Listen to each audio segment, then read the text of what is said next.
the durability of this calm leading to a durable peace of some kind, albeit managed peace, will depend entirely on constant engagement by the U.S.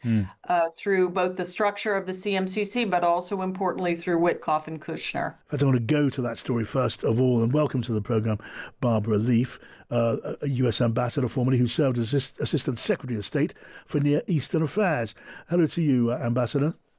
Hi, John. Hi, Great good to to be have on the show. It's great to have you here. So JD Vance has been speaking in Israel. He's looking for that permanent ceasefire, turning into a stable political process, urging the international community to have patience with the peace process. I don't think it's actually advisable for us to say this has to be done in a week, because a lot of this work is very hard. It's never been done before. And in order for us to give it a chance to succeed, we've got to be a little bit flexible. I think what you're seeing from our Gulf Arab friends, certainly from our Israeli friends, is a certain amount of impatience with Hamas. But we're going to keep on working at this process, and we're going to keep on trying to bring the deceased hostages home, but also make sure that all Gazans are able to live in a prosperous and safe place. Vice President JD Vance speaking just a little earlier.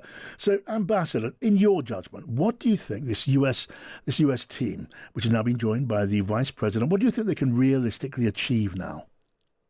So look, I think the messaging from all three was very clear and on point, which is this is the piece, getting this civil military coordination center that's just been announced and established. These are the pieces of the puzzle that they are putting into place. And yes, it's going to be rough. It's going to be ugly. It hasn't been done before in Gaza. They are attempting to do something that is a different way of ending the myriad conflicts between Hamas and Israel, which is to eventually make Hamas disappear as a factor, may still be present on the ground, but disappear as a governing and military factor. And that is going to be a slow and very difficult piece. But they are connecting the different players in through this CMCC, as they call it. Right. Now, we've got Steve Witkoff, the US envoy, President Trump's envoy there. We've got Jared Kushner there, his son-in-law, and also an important advisor. And they've been joined by JD Vance. So when you put them all together, what does that say? Does that signal President Trump's close interest and wish to see progress and push for it, which I guess applies significant pressure on Benjamin Netanyahu? Is that a fair reading? Well, it of course demonstrates President Trump's continuing focus on this matter. But to my mind, first of all, Vice President Vance was rescheduling at last a trip that he had planned to take months ago. It's only a second time in Israel, so that was it came together in that way. But it's also, I look at the fact that Witkoff and Kushner are back in person there, and they will have to continue being in person there above and beyond this new CivMil coordination center, because their personal hands-on engagement is an extension of the president's hands-on engagement. And it's very clear from how this ceasefire, end of war came into being, that it's going to require that kind of hands-on engagement by President Trump, albeit through these two. They're going to need to keep the pressure up. Now, the President Trump, in other contexts, he's been quite keen to say it takes two to tango. It's one of his phrases, isn't it? Where is the pressure on Hamas coming from? Pressure on Hamas is coming through in myriad forms. The new piece in this puzzle, of course, is Turkey, and I think it's a very interesting addition because, of course, Turkey, Erdogan, and Netanyahu have bitter relations. Turkey has been wanting to get into the mix on all sorts of issues, but especially on Israel-Palestinian issues.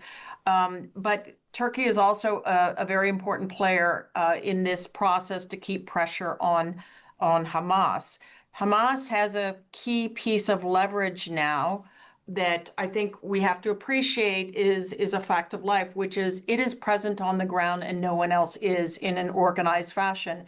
And until and unless you get a countervailing political and military set of actors on the ground, Hamas is going to increase its reach. So you do need the countervailing pressure that is Egypt through proximity, Qatar through money and pressure on international its pressure, its political pressure, and Turkey through its political pressure. And just a word more on Qatar, which has had a particular role in this whole saga, hasn't it? In the past, it's channeled funds to Hamas. It gave Hamas a political headquarters in Doha, and it has played a significant role as in that sort of intermediary role. So Qatar, how important are they going to be in leaning on Hamas, to put it crudely? They're quite important.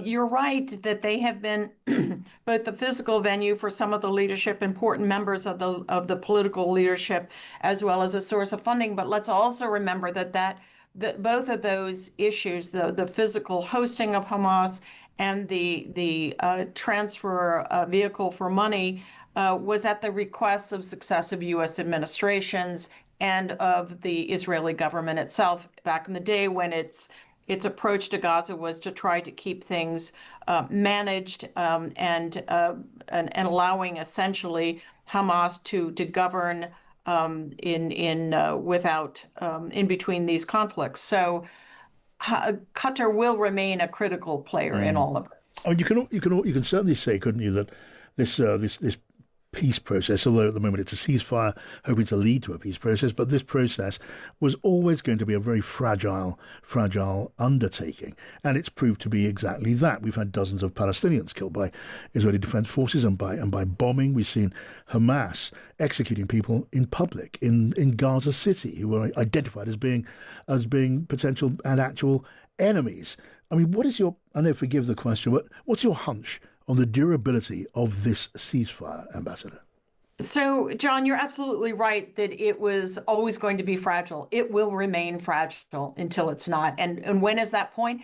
That's when you have all of the pieces or many of the pieces beginning to move in tandem. That's the mustering of a police force, the mustering of an international stabilization force. And I put those two things as interlocking but separate pieces because you can put Palestinian policemen out on the ground and enable their work sooner than you can the ISF, the International Stabilization Force. It will require the durability of this calm leading to a durable peace of some kind, albeit managed peace, will depend entirely on constant engagement by the U.S. Through both the structure of the CMCC, but also importantly through Witkoff and Kushner. All right, Ambassador Barbara Leaf, a former Assistant Secretary of State for Near Eastern Affairs in the United States. Thank you so much for your thoughts this afternoon. Thank you, John.